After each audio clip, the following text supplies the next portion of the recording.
શું લાગે છે ઘીના ઠામમાં ઘી કે પછી રાદડિયા આ વખતે પણ અગાઉ જે રીતે ઇફકોમાં થયું એ જ કરશે? આ સહકારી ક્ષેત્ર એટલે બાપી કી પેઢી. સહકારી ક્ષેત્રમાં જેટલો ભ્રષ્ટાચાર છે એટલો શાયદ સહકારી ક્ષેત્રમાં નથી. આમાંથી કોઈને ગમે એ થાય ભાજપ સામે લડવું પડે તો લડી લેવાનું, પણ બેંક હાથમાં ગમે એમ થાય. સહકારની સ્થાપના કરનાર અને સહકારની વ્યાખ્યા બનાવનારને બધી જ વાતોને અત્યારના આગેવાનોએ ફેરવી નાખી. 8 લાખ જેટલી સહકારી મંડળી છે એમ કીધું છે. એમાં મોટા ભાગનાની ઉપર ભારતીય જનતા પાર્ટીનું શાસન છે. સગાવાદ, પરિવારવાદ, અગર ક્યાંય કોમવાદ ચાલતો હોય તો એ સહકારી ક્ષેત્રમાં છે. જયેશભાઈની જગ્યાએ જયેશભાઈ એના પત્નીને કે એના ગમે એના લાગતા વળગતાને ઉભા રાખે અને પ્રોક્સી રીતે પણ એ ચેરમેન પદ જ ભોગવશે.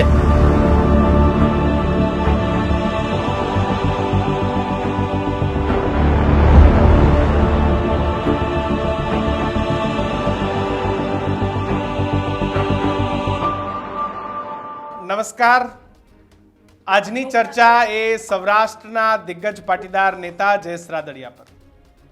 જયેશ રાદડિયા એવું નામ કે જે સહકાર અને સરકારમાં બંનેમાં મહત્વનું સ્થાન ધરાવે છે, પરંતુ આ એ જ જયેશ રાદડિયા છે કે જેને CR પાટીલને એ સમજાવી દીધું કે પક્ષ કરતા શખ્સ મોટો હોય છે અને ગમે એ સહકારની ચૂંટણી હોય એ તમે મેન્ડેટની વાતો કરતા હોય તો કદાચ જયેશ રાદડિયાનું નામ આવે ત્યાં કદાચ ભારતીય જનતા પાર્ટીના મેન્ડેટનો પન્નો એ ટૂંકો પડે છે. આ ચર્ચા એટલા માટે કારણ કે ફરી રાજકોટ સહકારી જે બેંક છે ત્યાં ફરી ચૂંટણી એ યોજાવાની છે. જો કે ભારતીય જનતા પાર્ટી આ વખતે એવું નક્કી કર્યું છે કે આ વખતે પાર્ટી લેવલ પર ચૂંટણી યોજાશે. સૌરાષ્ટ્રની વાત હોય એટલે જગદીશ મહેતાને કેવી રીતે ભૂલી શકાય, કારણ કે ચપ્પે ચપ્પે पे नजर है हेडलाइंस के जगदीश मेहता की. જગદીશભાઈ જ આપણી સાથે જોડાઈ ગયા છે. જગદીશભાઈ, હેડલાઇન્સમાં એક બહુ મોટો ધડાકો આપે કર્યો છે. શું લાગે છે ઘીના ઠામમાં ઘી કે પછી રાદડિયા આ વખતે પણ અગાઉ જે રીતે ઇફકોમાં થયું એ જ કરશે? જુઓ કિશનભાઈ, હિન્દુસ્તાનમાં કાયદા ઘડાય ને ઈ પેલા છટકબારી ઘડાય. યસ. એટલે હિન્દીમાં કે તું ડાળ ડાળ તો મેં પાત પાત, તું ડાળે ડાળે તો અમે પાંદડે પાંદડે. અમિત શાહ એણે સહકારિતા મંત્રાલય ફરીથી આ મોદી સરકારે સહકારિતા મંત્રાલય શરૂ કર્યું અને અમિત શાહને એના મંત્રી બનાવ્યા. કારણ કે આપણા બધા સામાન્ય લોકોને એમ લાગતું સહકારી તંત્ર સમજ્યા આવે, સમજ્યા નહીં. સૌથી ધીંગામાં ધીંગો અગર કોઈ તંત્ર હોય અને કમિટેડ વોટર્સની ગેરંટેડ અગર ક્યાંય હોય તો એ સહકારી ક્ષેત્રમાં છે. એટલે અમિત શાહને એમ થયું કે આ ક્ષેત્ર એટલે કે સહકારી ક્ષેત્ર ઉપર જેનો સૌથી વધુ પકડ કે પ્રભાવ હોય એને કિશન કાટલિયા કે ફરાણાભાઈ કે જગદીશભાઈ ગમે એટલી સરકારને કોસે કાંઈ ફેર પડે નહીં. અત્યારે રાજકોટ જિલ્લા સહકારી બેંક થી શરૂ કરીને તમને આખા રાજ્યના સહકારી ક્ષેત્રની અને દેશની પણ વાત કરું, કેટલું ધીંગું તંત્ર છે જેના ઉપર સરકારનો ડોળો છે. આપની જાણ ખાતર મિત્ર, અત્યારે આખા દેશમાં 8.5 લાખ જેટલા સહકારી બધા મંડળો, બેંક, જિલ્લા જે ગણો તે 8.5 લાખ, જેમ રાજકોટ જિલ્લા સહકારી બેંક છે ને એવી રીતે આખા દેશમાં 8.5 લાખ જેટલી સહકારી મંડળીઓ વગેરે છે. અને એમાં 13 કરોડ લોકો સીધી રીતે જોડાયેલા છે. 13 કરોડ. ગુજરાતમાં જે છે 85,000 એનાથી પણ વધુ સહકારી મંડળીઓ છે. દૂધની ડેરી હોય, શ્રમિક હોય, ખરીદ વેચાણ સંઘ હોય, માર્કેટિંગ યાર્ડ હોય, જિલ્લા સહકારી બેંક હોય વગેરે વગેરે.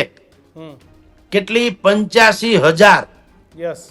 અને 85,000 સહકારી મંડળીઓમાં અત્યારે 2.31 કરોડ એટલે કે આમ જુઓ તો 2.5 થી 2.5 કરોડ જેટલા લોકો સીધી રીતે જોડાયેલા છે.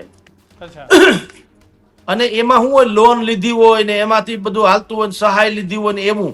એટલે એને સીધી વાત છે, હું તમારી પાસે ઉછી ના લઉં એના જેવી વાત છે.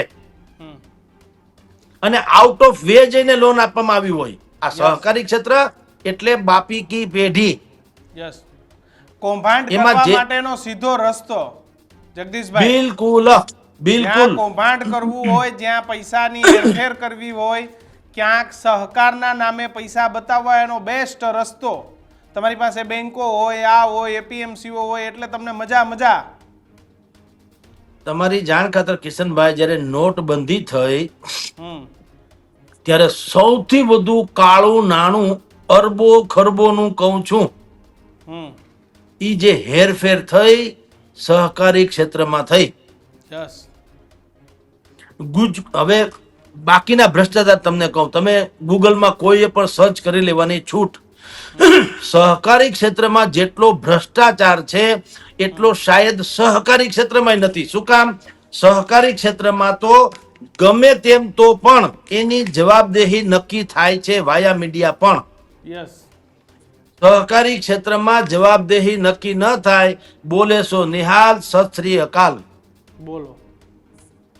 સહકારી ક્ષેત્રમાં જેટલી ભરતી, તમને એક વસ્તુ કહી દઉં, હા, પૈસા આપણે હા, જે લોકોને ખબર ન હોય, નવી પેઢીને કહું, આપણે જે બહુ ચકચારી કેસ છે, પોપટ લાખા સોરઠિયાની હત્યા થઈ, હમ બરાબર, અનિરુદ્ધસિંહ જાડેજા ઉપર આક્ષેપ હતો વગેરે વગેરે. હમ એ પ્રોબ્લેમ શું હતો ખબર કિશનભાઈ?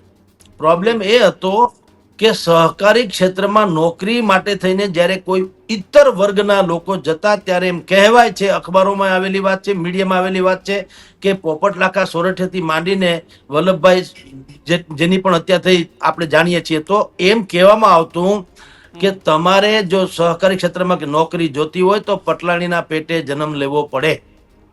અચ્છા.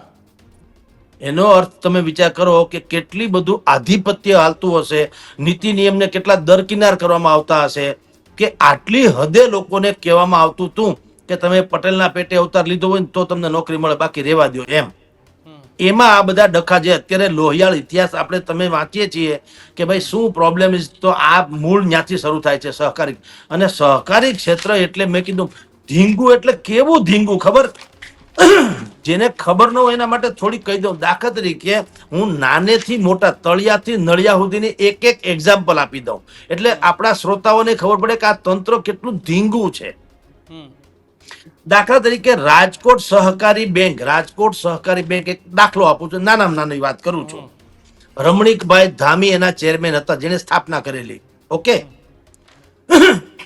હવે ઈ રાજકોટ સહકારી બેંક છે, એનું 127 કરોડ રૂપિયા શેર કેપિટલ છે, 2955 કરોડ રૂપિયાની ડિપોઝિટ છે, 3664 કરોડ રૂપિયાનું વર્કિંગ કેપિટલ છે, 464 કરોડ રૂપિયાનું રિઝર્વ ફંડ છે, 1991 કરોડ રૂપિયાનું એડવાન્સ છે, અને 61.71 કરોડ રૂપિયા નેટ પ્રોફિટ છે. આ ખાલી એક જ બેંકની સામાન્ય વાત કરી છે મેં, અચ્છા. જે બિલકુલ નાનામાં નાની છે. સાંભળજો, હમ એના 27 જેટલી તો બ્રાન્ચ છે. કહેવાય હું રાજકોટ સહકારી બેંક, 27 બ્રાન્ચ, 25 એટીએમ, 2 લાખ એના કસ્ટમર અને 30,000 લોકર્સ. ઓહો. તો આ કઈ નાની માના ખેલ નથી, નકરો કુબેરનો ખજાનો છે. એટલે આમાંથી કોઈને ગમે એ થાય, ભાજપ સામે લડવું પડે તો લડી લેવાનું, પણ બેંક હાથમાં ગમે એમ થાય. બિલકુલ સાહેબ, બિલકુલ સર, કુબેરના ખજાના છે આ બેંક. મેં તમને વાત કરી એ તો બિલકુલ નાની વાત કરું છું, હો, મોટી નહીં. રાજકોટ જિલ્લા સહકારી બેંક જેવી નહીં. હવે હું તમને આ નાની વાત કરી, હવે મોટી વાત કરું. કેવું હોય છે ઇફકો, જેના ડિરેક્ટર બળવાખોર રીતે જયેશ રાદડિયા થઈ ગયા અને અમિત શાહ કાંઈ ન કરી શક્યા, તે ઇફકો એના ડિરેક્ટર છે જયેશ રાદડિયા, અને ચેરમેન છે દિલીપ સંઘાણી. એનું ટર્નઓવર કેટલું ભગવાન ખબર છે કિશનભાઈ? એનું ટર્નઓવર 39,000 કરોડ. ઓહો, 1% કાઢે તો ક્યાં જાય? 39,000 કરોડ. એટલે હું આપને કહું છું, આ ધીંગામાં ધીંગું તંત્ર છે. અને તમારી જાણ ખાતર અગાઉના જેવી વ્યવસ્થા હવે જોતો હોય દિલીપ સંઘાણીના સોશિયલ મીડિયામાં વિદેશ જ ફરતા હોય, પાછું લખ્યું હોય કે વિદેશના પ્રવાસે યુફકો તરફથી, પણ પરિવારે પાછો આખો ભેગો હોય છે જગદીશભાઈ. તમારી જાણ ખાતર કિશનભાઈ, ચેરમેન એ છે, આખો પરિવાર ભેગો હોય, પોતરા સુધી બધાય. બિલકુલ, અને ટેસડા જ કરે સાહેબ. તમારી જાણ ખાતર અમૂલ ડેરી પણ સહકારી ક્ષેત્રમાંની એક ગણાય છે. તમે વિચાર કરજો, અમૂલ ડેરીની સ્થાપના જ્યારે કરવામાં આવી હતી ત્યારે વાત શું હતી ખબર છે? કે દૂધાળા ઢોર હાચવનારા પશુપાલકોને પોષણક્ષમ ભાવ મળે, અને Yes. મને ને તમે જે આપણે શહેરમાં દૂધની ગાય રાખી શકીએ એમ નથી, એટલે આપણને પરવડે એવા ભાવે દૂધ મળે. આ બે વાત જ મેઇન હતી. હમ. પશુપાલકોને પોષણક્ષમ ભાવ અને મને ને તમને સસ્તા ભાવે દૂધ. હવે ઈ વચ્ચેનું શું છે કે વચ્ચે જે આ ધારો કે અમૂલ ડેરી ઊભી કરે તેનો ખર્ચો કેમ કાઢવો? તો ત્યારે વિચાર એવો હતો કે ભાઈ બાકીનું વધારાનું દૂધ જે છે એનું આપણે શ્રીખંડ બનાવો, ઘી બનાવો, પનીર બનાવો, ચોકલેટ બનાવો, પરદેશ વેચો, દૂધનો પાવડર બનાવો, ઇત્યાદિ ઇત્યાદિ, અને આઈસ્ક્રીમ એનો બનાવો નફો વગેરે માલધારીઓને વગેરે. થાય. હા, એટલે આ જે પ્લાન્ટ નાખે અથવા તો અમૂલ ડેરી છે તો એના કર્મચારીથી માંડીને એના મેન્ટેનન્સના જે ખર્ચા બધા કાઢવાના હોય મશીનરીઝના, એ આમાંથી નીકળે. પણ ઓલો જે આદર્શ છે એ તો કોઈ દિવસ એમ કે ફેલ જવો ન જોઈએ. કયો આદર્શ? પશુપાલકોને પોષણક્ષમ ભાવ અને મને અને તમને રાહત દરે, એટલે કે બિલકુલ ઓછા દરે દૂધ. પણ એવું થાય છે ખરું? નહીં. બિલકુલ નહીં. અત્યારે શું છે? પેટ્રોલ ડીઝલના ભાવે દૂધ મળે. બોલો હા. બોલો, કેવી કરુણા કહેવાય. પેટ્રોલ આપણે ત્યાં પેદા થતું નથી, આપણે આયાતી પેટ્રોલ તો પરદેશથી લાવવું પડે, રશિયાથી લાવો કે યુએઈ થી લાવવું પડે, આરબ અમીરાતથી લાવો, તો એના ભાવ તો લીટરે હોના સમજી શકાય. દૂધનો ભાવ એના જેવો છે. તમે કલ્પના તો કરો કેટલા ચામડા ચીરી રહ્યા છે આ તથાકથિત સહકારી ક્ષેત્રના લોકો. શું કામ? અને તમે છાસ વારે વાંચતા હશો, અમૂલ પાછું એમ જાહેરાત કરે, અમારે હરિયાણામાં નવો પ્લાન્ટ નાખવો છે 2000 કરોડનો, હવે અમે વિદેશમાં પ્લાન્ટ નાખવા માંગીએ છીએ, એના મહારાષ્ટ્રમાં નાખવા. તમે જુઓ એના પ્લાન્ટ બધા હોય 2000 કરોડ, 5000 કરોડ, 2000 કરોડ, 5000 કરોડ. એટલે આ ભલા માણા તમે મલ્ટીનેશનલ કંપની જુઓ, કોર્પોરેટ. હમ. તમે તો સહકારી ક્ષેત્ર હતા. પેલા અમને સસ્તું દૂધ તો આપો. દૂધ પૂર્ણ ખોરાક ગણાય છે. બાળકોને ને વૃદ્ધોને અને બીમાર લોકોને દૂધ વગર ચાલે નહીં. હમ. તો દૂધ એટલે તો સાહેબ, સસ્તું મળવું જોઈએ. સહકારની સ્થાપના કરનાર અને સહકારની વ્યાખ્યા બનાવનારને બધી જ વાતોને અત્યારના આગેવાનોએ ફેરવી નાખી. ન તો સહકારનો હેતુ રહ્યો છે કે ન તો સહકારથી આમ જનતાને, એટલે કે મને, તમને અને મારા દર્શકને ફાયદો થતો હોય એવી પરિસ્થિતિ હાલ ખૂબ ઓછી છે. ચાહે ખેડૂત મંડળીઓ હોય, એ ચાહે વેપાર મંડળીઓ હોય, એ ચાહે XYZ, પણ સહકારથી સીધો ફાયદો થતો એ હાલ ઓછો થઈ ગયો છે. સુગર મિલ ફેક્ટરી હોય, ફલાણા હોય, ઢીકણા હોય કે પૂછડા હોય. હા, તમારી જાણ ખાતર કિશનભાઈ, ગુજરાતમાં મેં જે 8.5 લાખ જેટલી સહકારી મંડળી છે એમ કીધું છે, એમાં મોટા ભાગનાની ઉપર ભારતીય જનતા પાર્ટીનું શાસન છે. 22 જેટલી સુગર મંડળી છે, 24 જેટલા જિલ્લા સહકારી સંઘો છે, 211 માર્કેટિંગ યાર્ડો છે, 300 જેટલા જિલ્લા ખરીદ વેચાણ સંઘ છે, સહકારી જિલ્લા સહકારી બેંક છે, રાજ્ય સહકારી બેંક છે, કેન્દ્રીય ભંડાર છે, અપના બજાર હોય, સહકારી ભંડાર હોય. આ બધાય ઉપર ભારતીય જનતા પાર્ટીનો મોટા ભાગનો પ્રભાવ છે. એના જ નેતાઓ અને એના જ આગેવાનો અત્યારે એની ઉપર શાસન કરે છે. અને છતાંય જો આટલું બધું હોય તો આપણું સહકારી ક્ષેત્ર ભલે દુનિયાભરમાં નંબર 2 છે. તમારી જાણ ખાતર આખા દેશમાં અત્યારે જે સહકારી ક્ષેત્રની હાલત છે એમાં ખરેખર તો ગુજરાત નંબર 2 ઉપર છે. તો આપણે ભયંકર સુખી અને સંપન્ન હોવા જોઈએ ને. આખા દેશમાં મેં તમને જે 8.5 લાખ વાત કરી છે, 8.5 લાખ જેટલી સહકારી મંડળી છે. મહારાષ્ટ્રમાં સૌથી વધુ 2,22,214, ગુજરાતમાં 80,940, તેલંગાણામાં 60,125, મધ્યપ્રદેશમાં 51,701 અને કર્ણાટકમાં 44,005. આ બધી સહકારી ક્ષેત્રો છે. આ બધામાં નીતિ નિયમો છે ખરા, કોઈ કાળો કાગડો નીતિ નિયમ પાળતો નથી. દુનિયાનો સૌથી વધુ સગાવાદ, પરિવારવાદ, અગર ક્યાંય કોમવાદ ચાલતો હોય તો એ સહકારી ક્ષેત્રમાં છે. જગદીશભાઈ, આ વખતે રાદડિયા ઇફકો વાળી કરશે આ ચૂંટણીમાં? આપણે મુખ્ય વાત ઉપર આવીએ તો તમને શું લાગે છે, જે રીતે તમે હેડલાઇન્સની અંદર દાવો કર્યો છે, ફરી ઇફકો વાળી થશે ખરી કે રાદડિયા ભારતીય જનતા પાર્ટીને સરેન્ડર થઈ આપ કહો એમ? ના ના ના, આ કુબેરના ખજાના કોઈ મૂકે? શું થશે એ તમને કહી દઉં કિશનભાઈ.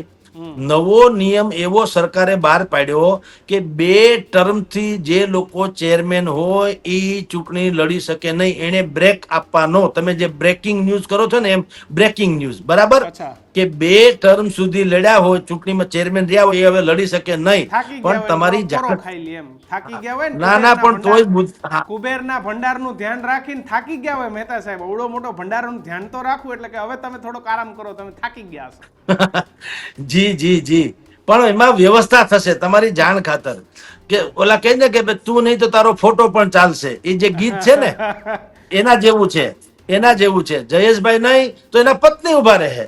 તો વાત તો ઘી ક્યાં ઢોળા હે ખીચડીમાં. ખીચડીમાં એટલે ક્યાંય કોઈ જગ્યાએ કાંદો કાઢલે એવું છે નહીં. મેં તમને પહેલા જ કીધું કે અહીંયા આપણા હિન્દુસ્તાનમાં કાયદો જે શોધાય ને એની પહેલા છટકબારી શોધવામાં આવી જાય છે.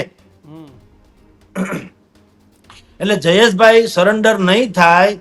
જયેશભાઈની જગ્યાએ જયેશભાઈ એના પત્નીને કે એના ગમે એના લાગતા વળગતાને ઉભા રાખે અને પ્રોક્સી રીતે પણ એ ચેરમેન પદ જ ભોગવશે. જેમ અનેક ગામોમાં સરપંચ મહિલા હોય, 27% અનામત. આપણે બહુ મોટી મોટી વાતો તો કરીએ, સ્ત્રી સશક્તિકરણ, કાંઈ હરામ બરોબર સશક્તિકરણ. એ બેન બિચારી ઊભી હોય, બેનને કાંઈ ખબર ન પડે, ટિકિટ મળી ગઈ, જીતી પણ ગઈ. જીતી ગયા પછી શાસન કોણ સંભાળે? બેનના ધણી. એવી રીતે આ જેટલા પણ સહકારી ક્ષેત્રોમાં ચૂંટણી થવાની છે એમાં જે ચેરમેન હોય એ પછી એના પ્રોક્સી ઉમેદવાર ઉભા રાખશે, પણ સરકાર પાછલે બારણીથી તો તેઓ શ્રી જ ચલાવશે. બિલકુલ. તમે જેમ કીધું એમ કે આખરે ઘી એ ખીચડીમાં જ જવાનું છે. જયેશભાઈ નહીં એટલે તું નહીં તો તારો ફોટો પણ ચાલશે. જોઈએ હવે ભાજપનું ને ફોટાનું કેવી રીતે મહેતા સાહેબ ગોઠવાય છે.